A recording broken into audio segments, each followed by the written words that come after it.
ఆ దినాల్లో అద్దాలు లేవండి, హ్యాపీగా ఉన్నారు వాళ్ళు. అలాంటి వాళ్ళతో అంటున్నాడు, మీ కన్ను చెడితే దేహంలో ఇంకా ఎన్నో కోరికలు పుడతాయి అప్పుడే. అందుకే ఈ కంటి వలన పుడుతున్న అనేకమైన కోరికలు. చూడండి, ఈ కన్ను చెడితే ఎలాంటి ఆశ పుడుతుందంట. ఒకసారి చూడండి, యాకోబు గారు రాసినటువంటి పత్రిక, ఒకసారి వెళ్దాం.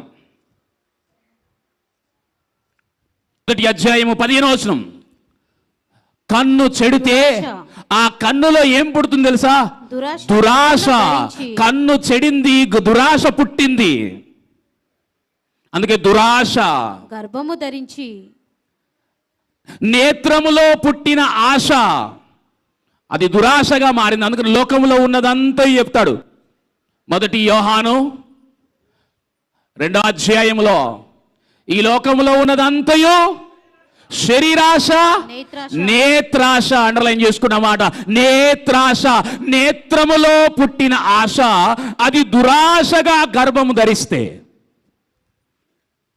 నేత్రము నుండి ఆశ పడుతుందండి. ఆ ఆశ దురాశ కూడా కావచ్చు, కానీ పుట్టింది. కన్ను చెడితే చెడిపోయిన కంటిలో నుండి దురాశ పుడుతుంది. ఆ కంటిలో నుండి పుట్టే దురాశ అది గర్భం ధరించి పాపమును కనగా, పాపము పరిపక్వమై మరణమును కనును. ఎక్కడి నుండి ప్రారంభమైంది? కంటిలో నుండి చూసిన చూపులో దురాశ ఉందంట. అందుకే చాలా సంఘటనలో ముందు చూస్తాడండి, ఓకే ఇది రైట్ టైం. దురాశ పుట్టింది, ఆ దురాశ గర్భము ధరించి పాపముగా మారింది. ఆ పాపము పరిపక్వమై మరణం.